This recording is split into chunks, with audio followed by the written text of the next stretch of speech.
Welcome back to the Fish Tank right here on the Miami Dolphins Podcast Network. Seth, Levit, TJ Preach is missing, but OJ, McDuffie can always be counted on. Juice, how you feeling today? Man, you know I'm feeling wonderful, bruh. How could we not? Man, how could we not, man? Finally, man, one of my favorites of all time, bruh. In the tank. It's kind of like legendary and mysterious all in one. Yeah. Tim Bowens. Like, when's the last time you actually did an interview? Oh, man. 90. I'll tell you what I did. I did an interview for JT's induction. Okay. For the Hall of Fame. Yeah. Okay, so that was 2017? 5 years ago, something like that? Yeah. And then prior to that. Oh, it probably when I retired. Yeah. So I just want people to understand, like, we are excited, certainly because we love this Right. dude. Yeah, we do. But you just don't do this. So Right. this is like an honor for us. Right. The fact you did it for us, I Right. know you really did it for Juice. No, But the no. fact No. He loves you too, Big Sam. Nah, I know Timbo's Tim. been my dude. We Yeah, text all for the sure, time, for man. sure. So just really, really looking forward to this interview. And Let's go back to hometown Okolona, Yeah. Mississippi, in the SIP, right? You know, we read that it's called the little city that does big things. Yeah. so What that's was legit. yeah, Like, yeah, is that's that true, just huh? something in Wikipedia, or that's what y'all No, know? I made that up. You made that up? Yeah, I put it. I said, That's put what that Wikipedia on there. does. The little city that does big big things. things. Yeah, so hey, proof is in the pudding, right? You can't get a byline on that? or No, something? I didn't. Well, you know, growing up, we are. Everybody was. Everybody knows everybody. Family was key, but I broke off from family and became something that I wasn't, and just started doing stupid things. And people that were still in my life, like my mom, my grandmothers, my aunts. You know, people just coming to me like, "Hey, you blowing your opportunity." Growing up, you know, I played all kind of sports, basketball, baseball, you name it. But I only wanted to do football, and they would try to stick to me and be on me, and just try to stay grounded, family-oriented, and I virtued away from that. Hence, we'll get into more of that, you know, with the want to fight everybody, but Like, it- who's picking a fight with you? no, I wasn't this big. Okay. You got to realize now. Okay, we'll go 10th grade. 10th grade, 6'1", 205. Oh, damn, that's me.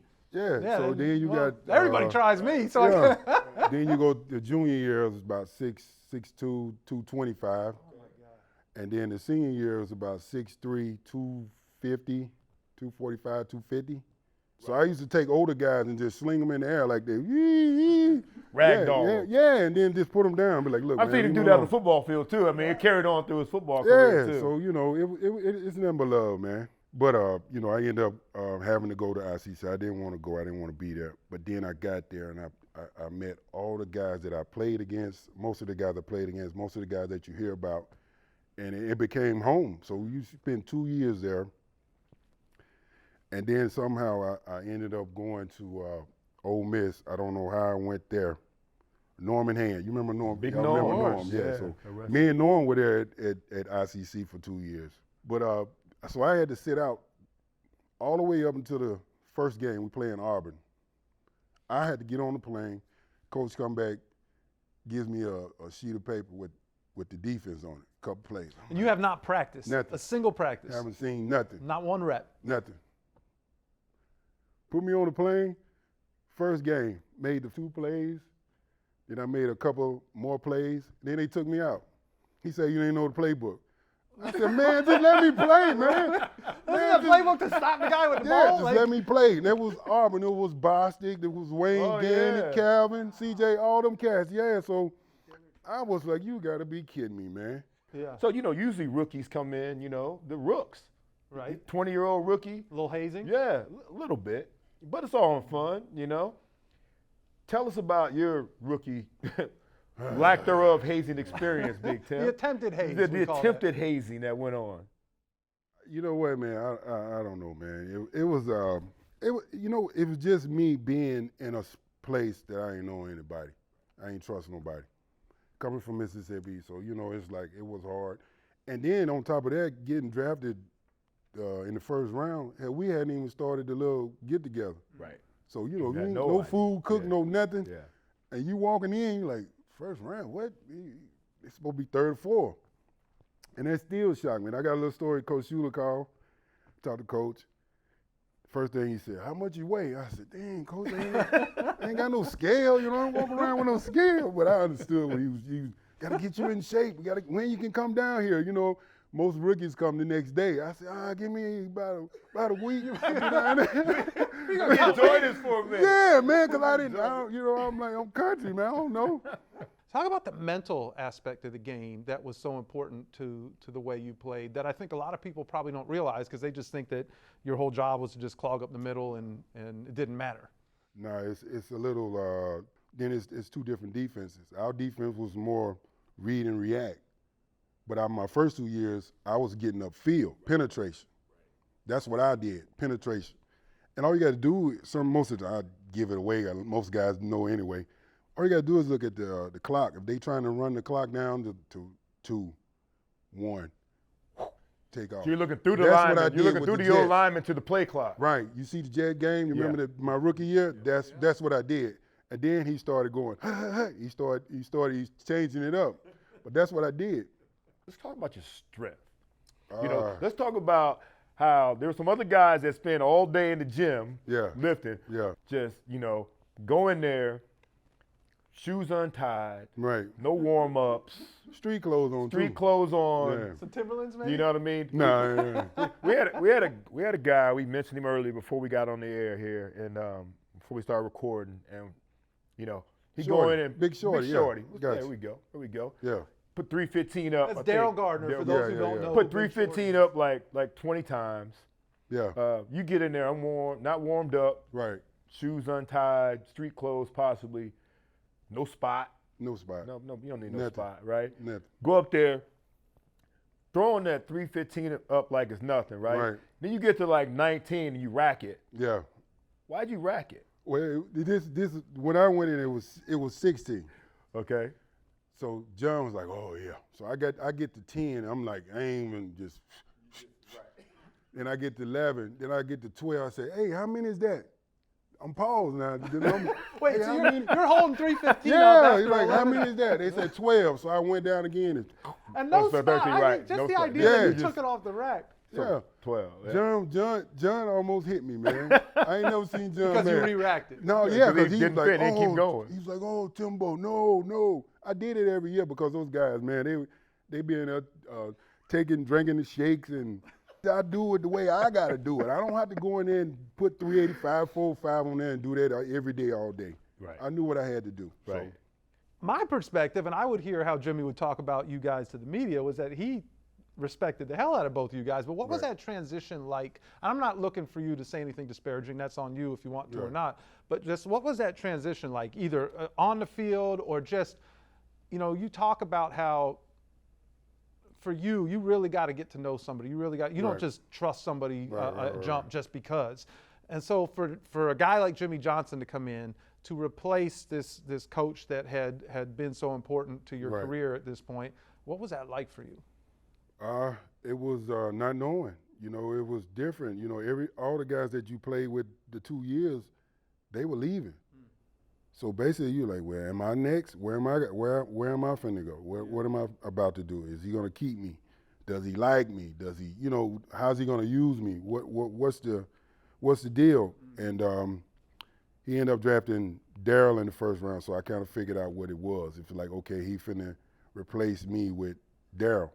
Ah, you thought Shorty was coming in to replace Yeah, that's what it. You Anytime draft you a get tackle somebody in like the first that. round in your position, it's always But they like, need two of you. No, they didn't need two. He just needed a guy, and that's why he drafted Jermaine. He was drafting all kind of guys, all kind of D tackles. But it was different. The defense was different. I had to learn how to not fire off, read and react. Yeah. So a lot of guys Jack Del Rio was there first for Zach. Ended up getting him, killed in practice because you don't know the defense. He kept getting hit. He kept getting hit. He kept getting hit. And he was looking at me, hey, what happened? I'm out there, I'm like, man, I ain't saying nothing. It's like, okay, with me, whatever, man. I don't know the damn defense, man. I knew how to play, but it's like you got to be this gap. You can't let, you know what I mean? Right. It's just all kind of stuff you got to do to make it perfect for them to be just free and flow and be the middle linebacker that they can be. When Jimmy came, he also every time we went on the road, it was a business trip. Yeah. Everybody's supposed to be suited and booted. Right. Two guys on our team that they weren't suited and booted all the time. There was Big Troy. Yeah. And there's another guy that was always in, nice shirt, jeans, Timbs, and a fitted hat. Right. That was you, Big Tim. Yeah.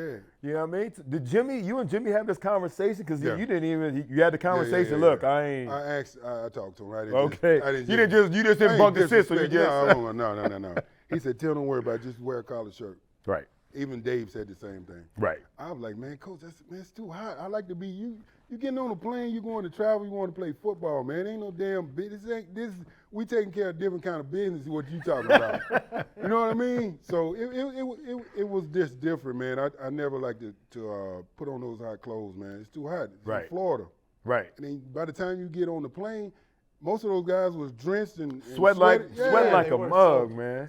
And you got to wear that. Most of them wore it home too. Yeah. Same old sweat. So you like, man, nah, man. Just give me a nice collared shirt and some jeans. Yeah, just that's it, man. Did you even have a bag with you on the road? Yeah. Come on, man. Well, I'm saying. Man. I'm saying, maybe No, you just make me look raggedy and stuff, man. I'm just walking around, not bathing, nothing, man. Come on, bro. Come on, Juice. Come on, did he No have a bag? I didn't mean like that, Tim. I know. I didn't mean like that. It's like, honestly, because I wore a suit there. Right. I put on a sweatsuit, and then I wore the same suit the next day. Right.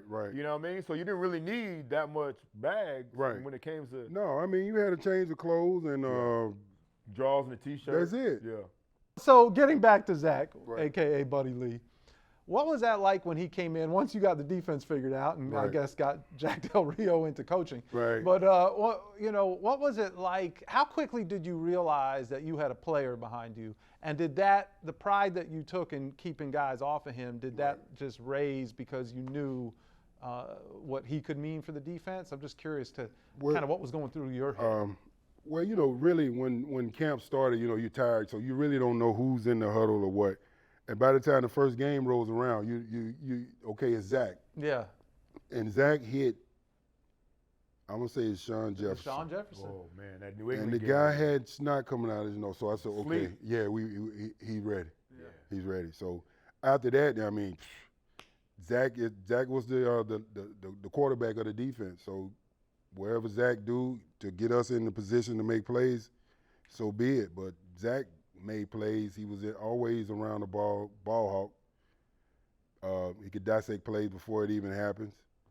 A lot of people want to give me credit for it. No, Zach dissect plays before it even happens. He can tell you what's coming before it even happens. So I respect him on that because he was always in studying, putting the work in. So I respect him for that. Tough guy, quiet guy, humble guy, but a funny guy, Juice. Like nobody cracked on people.